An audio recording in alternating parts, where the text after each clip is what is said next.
before, then after, and then next. ¿Cómo se describe un proceso en inglés? Hi natives, welcome back to the Native English YouTube channel. I'm Daisy, your English teacher, y aquí en este canal aprendemos inglés juntos de verdad. So, what are we going to talk about today? As you've probably seen in the title of the video, hoy toca hablar de los sequencers en inglés. But before we go any further, first we're going to see what a sequencer is and what a sequencer does. ¿Qué es un sequencer y qué hace un sequencer? So first, what is a sequencer? It is a word that helps to describe the order of a process. Una palabra que nos ayuda a describir el orden de un proceso o un suceso o una anécdota o cualquier cosa. What does a sequencer do? So a sequencer connects different actions inside of a process so that they make sense together. They can also indicate the beginning of a process, the end of a process, and even an interruption in a process. Básicamente conectan las acciones dentro de un proceso, también pueden indicar el principio del proceso, el final del proceso, y también hay algunos sequencers que se usan para cuando se interrumpe en un proceso también. So, as an English teacher, I know that a lot of my Spanish students tend to use the same sequences over and over again. They are correct sequences, they are fine, and they are the most generally used sequences. But some people get tired of using the same sequences again and again, and they ask me, can I not change my sequences and use a different type of sequencer so that I don't repeat the same ones so much? And of course you can. There are lots of sequences that maybe aren't so typical, that's why we don't know them as well, but there are lots of sequences that we can use to describe the process in English without having to repeat before, after, then, next, after that, and finally.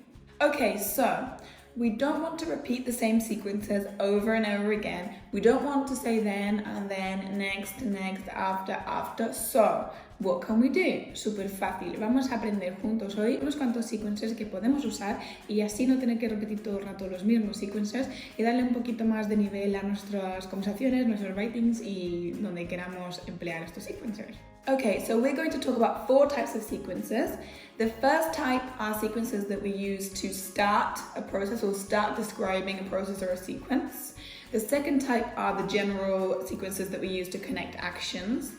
The third type of sequences are the sequences that we use to interrupt in the process that we are talking about or describing. And the fourth type of sequences are the sequences that we use to finish, so to end the sequence or the process that we are talking about. Rapidito en español por si acaso, tenemos 4 tipos de sequencers, unos que introducen el proceso de que vamos a hablar, el segundo grupo son los sequencers normales que conectan acciones, el tercer grupo de sequencers son los que usamos para interrumpir en la acción y el último grupo de sequencers son los que usamos para finalizar o hablar del final del proceso o de la acción. Okay, so let's begin. The first group of sequences, like we said, are the sequences that we use to begin talking. Los sequencers que usamos para empezar o introducir. Son los siguientes. Puedes practicar tu pronunciación de estas palabras pausando el vídeo, repitiendo la palabra que yo acabo de decir, intentando imitar un poquito la pronunciación y así mejorarás a la hora de decir estos sequencers en una conversación. Venga, vamos allá. The first group of sequences, like we said, are to express the beginning of a process. So here are some of the sequences that we can include in this category. In the beginning, first of all, once upon a time. This is more typical for storytelling type of situations, processes, so be careful when you use this one. One day, once, to start, to begin or to begin with, first and firstly. So now on to the second group of sequences. These are sequences that we use generally just to connect different actions in between the beginning and the end. So any of the actions in the middle of the process, we can use these sequences to connect them. We have before and after, soon after, meanwhile, then, after that, and, in addition, also, later, next, second or secondly, moreover, and as well as that. Okay, what about if we want to interrupt the action or interrupt the process? Vamos a interrumpir y tenemos un par de sequences también para esto, que vienen súper bien si estamos contando algo un poquito más anecdótico o algo un poco más tipo storytelling. We have suddenly, all of a sudden, but then. Of course, there are more, the same as with all of the sequences. I'm sure you can find more, but I'm just telling you some of the ones that I think are great to use. Okay, and to finish, we are going to talk about the sequences that we use for the end of a process or the end of an anecdote or the end of a story or whatever we are talking about. Los sequences para el final. We have finally, in the end. Mucho cuidado con finally y in the end.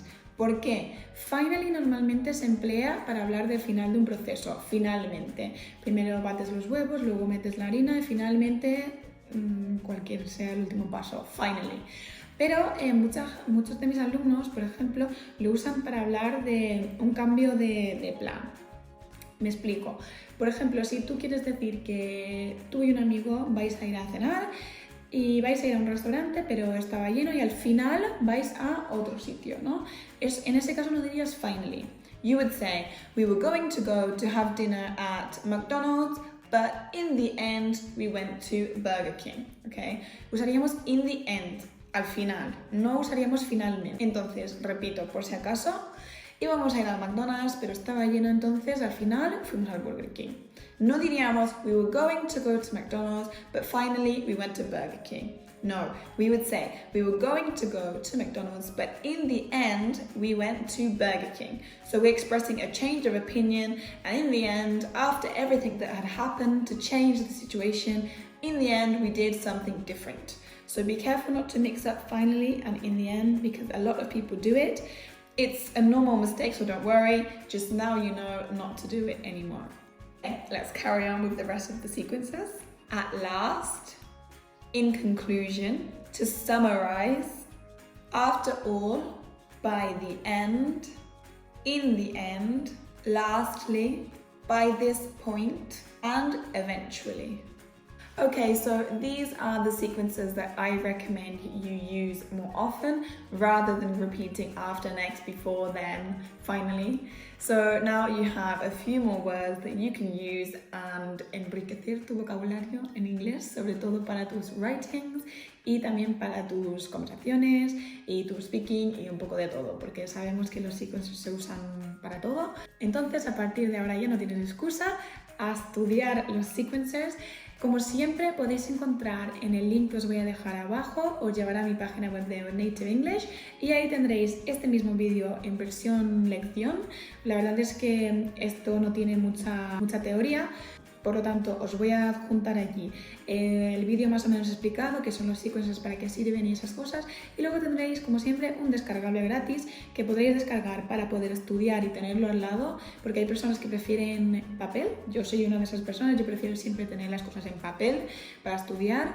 Entonces podréis descargar toda la lista que acabo de decir de todos los sequencers con su traducción también, que lo encontraréis o bien en la parte de la tienda, está en la parte de la tienda pero es gratuita igualmente, tendréis que poner el promo code gratis en mayúscula y os sale gratis. Lo podéis encontrar en la parte de la tienda dentro de la página web o también en la misma lección donde explico este vídeo, también lo encontraréis por ahí linkeado también. So I think that's everything from me today. Entonces voy a dejaros por aquí mis redes sociales por si queréis ir a check them out in case you want to be nosy. Over on Native English, the Native English Instagram account, I do try to upload, maybe not every day, but I try to do every day.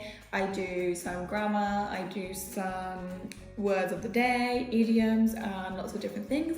Entonces, si quieres ver un poquito de behind the scenes también, puedes seguir el Instagram de Native English. El mío también lo dejo por aquí, por si también queréis cotillear. Y bueno, yo creo que ya está. I would love it if you subscribe down below and leave me a comment with any video ideas that you may have or things that you want me to talk about in a video. And nos vemos en el próximo, Natives. See you later.